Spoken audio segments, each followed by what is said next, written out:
আমি আবারও আদালত চত্বরে সরাসরি চলে যাব, সেখান থেকে রয়েছেন আমাদের আরো এক প্রতিনিধি সত্য সুন্দর ভট্টাচার্য। সত্য, এই মুহূর্তে আদালত চত্বরের ছবিটা কি দেখতে পাচ্ছ? কারণ আঁটো নিরাপত্তা রয়েছে, ভিড় ক্রমশ বাড়ছে, কারা কারা এসে এখনো পর্যন্ত পৌঁছেছেন আদালত চত্বরে?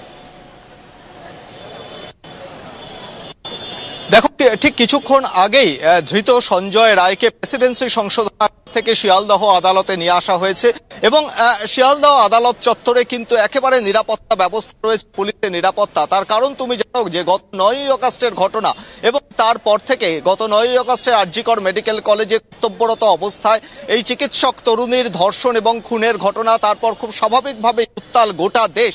সেই জায়গা থেকে পরবর্তী সময়ে সিবিআই তদন্তের দাবি এবং সেই বিচারের দাবিকে সামনে রেখে আন্দোলন এবং আন্দোলনের পরে সুপ্রিম কোর্টের হস্তক্ষেপ দেশের শীর্ষ আদালতের এবং তারপরে তদন্তের দাবি, যথাযথ তদন্তের দাবি। এই গোটা বিষয়ের কিন্তু কেন্দ্রবিন্দুতে রয়েছে আজকে শিয়ালদহ আদালত চত্বর। কারণ আর কিছুক্ষণ পরে দুপুর 2:30টার আগে শিয়ালদহ আদালতের অতিরিক্ত যে দায়রা বিচারক অনির্বাণ দাস তিনি আজকে রায় ঘোষণা করবেন। সেক্ষেত্রে প্রশ্ন উঠছে যে ধৃত সঞ্জয় রায় তিনি কি একমাত্র দোষী, না এর পেছনে আরো কেউ রয়েছে?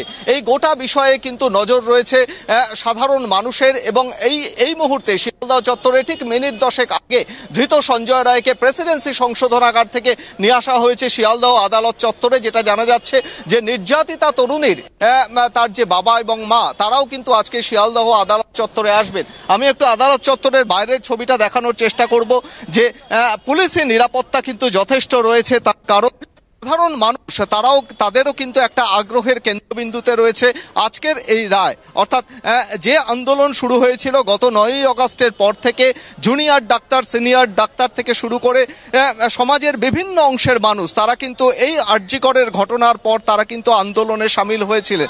খুব স্বাভাবিকভাবেই সেই জায়গা থেকে যদি দেখা যায় তাহলে আজকের রায়ের দিকে কিন্তু তাকিয়ে রয়েছেন সাধারণ মানুষ থেকে শুরু করে চিকিৎসক মহল, তারাও কিন্তু আজকে রয়েছেন এবং খুব স্বাভাবিকভাবে শিয়ালদহ আদালত চত্বরে কিন্তু জুনিয়র ডাক্তার, সিনিয়র ডাক্তার যে সমস্ত সংগঠন রয়েছে, West Bengal junior doctors front, তারাও কিন্তু একটা বিক্ষোভ বা তাদের জমায়েতের কর্মসূচি নিয়েছেন। ফলে সবকিছুর কেন্দ্রবিন্দুতে রয়েছে ঠিক কি রায় দেয়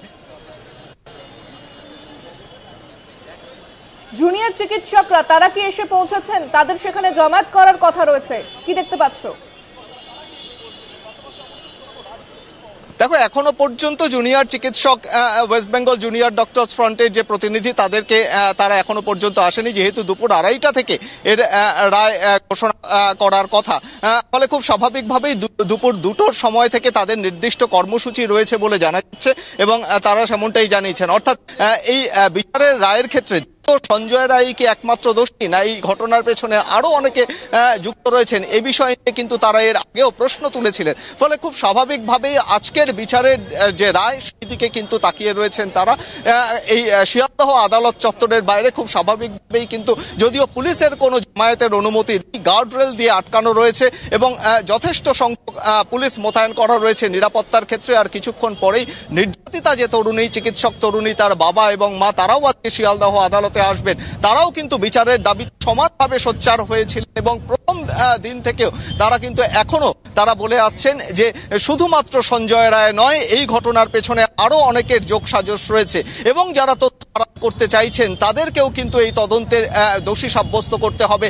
সেই দাবি কিন্তু এখনো পর্যন্ত নির্যাতিতা তরুণীর, চিকিৎসক তরুণীর বাবা এবং মা তারা কিন্তু গতকালও সেই দাবি জানিয়েছিলেন। ফলে খুব স্বাভাবিকভাবেই চত্বরের বাইরে যথেষ্ট নিরাপত্তা রয়েছে, পুলিশি বন্দোবস্ত রয়েছে, যাতে কোনোভাবেই কোনো অপ্রীতিকর অবস্থা তৈরি না হয় সেদিকেও কিন্তু নজর রাখা হয়েছে। শিয়ালদহ আদালত চত্বরের বাইরে জমায়েতের কোনো পুলিশি অনুমতি দেওয়া হয়নি। কিছুক্ষণ আগে সঞ্জয় রায়কে নিয়ে আসা হয়েছে আদালতে, তাকেও কিন্তু যথেষ্ট নিরাপত্তার সঙ্গে নিয়ে আসা হয়েছে। র্যাফ মোতায়েন করা রয়েছে যাতে কোনোভাবেই কোনো অপ্রীতিকর অবস্থা তৈরি না হয় রায়দানের পর, সে বিষয়েও কিন্তু পুলিশ প্রশাসনের নজর রয়েছে। নজর সত্য আজকে আদালতের দিকেই রয়েছে, তুমিও নজর রাখো। পরবর্তীতে আবারও যোগাযোগ করবো তোমার সঙ্গে। অনেক ধন্যবাদ। আমাদের সঙ্গে সরাসরি ছিলেন প্রতিনিধি সত্য সুন্দর ভট্টাচার্য। অর্থাৎ এই যে আরজিকর মামলা এবং যে এতদিন ধরে শুনানি চলেছে, সাক্ষ্য গ্রহণ করা হয়েছে একাধিক জনের, এরপরে আজকে হচ্ছে রায়দানের দিন। কি বিচারক কি রায় দেন, আদালত ঠিক কি জানায়, তাদের কি পর্যবেক্ষণ, সেদিকে অবশ্যই আজ গোটা দেশের নজর রয়েছে। কারণ এই রাজ্য থেকে যে ঘটনার সূত্রপাত এবং সেই ঘটনা এবং ঘটনা প্রবাহ যেভাবে ঘুরেছে আমরা দেখেছি, এবং তারপর আন্দোলন, প্রতিবাদ, বিক্ষোভ বিভিন্ন জায়গায় ছড়িয়ে পড়ে, বিশ্বের দরবার থেকেও সেই প্রতিবাদ বিক্ষোভ রাজ্যে এসে পৌঁছয়, এছাড়া দেশের বিভিন্ন প্রান্ত থেকে প্রতিবাদ বিক্ষোভ উঠে আসে। আরজিকর এই যে ঘটনা ঘটে যায়, তারপরে এর দুটো দিক সামনে আসে, মূলত রাজনৈতিক এবং সামাজিক। সামাজিক দিক থেকে যেভাবে নাগরিক সমাজের আন্দোলন গোটা রাজ্যকে নাড়িয়ে দিয়েছিল, বহু মানুষের সমাগম ঘটেছিল এবং তারা প্রতিবাদ জানিয়েছিল এই ঘটনাকে কেন্দ্র করে। এছাড়া রাজনৈতিক দিকে যদি আমরা বলি, সেক্ষেত্রে প্রত্যেকটি দলের, অর্থাৎ শাসক থেকে বিরোধী, প্রত্যেকেরই ভূমিকা ছিল আজকের এই আন্দোলনের ক্ষেত্রে। এবং 2024 সালে 9 আগস্ট আরজিকরে এক তরুণী চিকিৎসকের দেহ উদ্ধার হয়েছিল সেমিনার হল থেকে।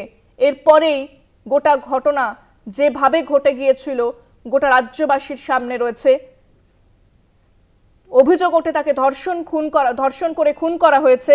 ঘটনার তদন্তে নামে কলকাতা পুলিশ এবং একজন সিভিক ভলেন্টিয়ার সঞ্জয় রায়, তাকে গ্রেফতার করা হয়। সিসিটিভি ফুটেজ দেখে তাকে দোষী বলে চিহ্নিত করে পুলিশ।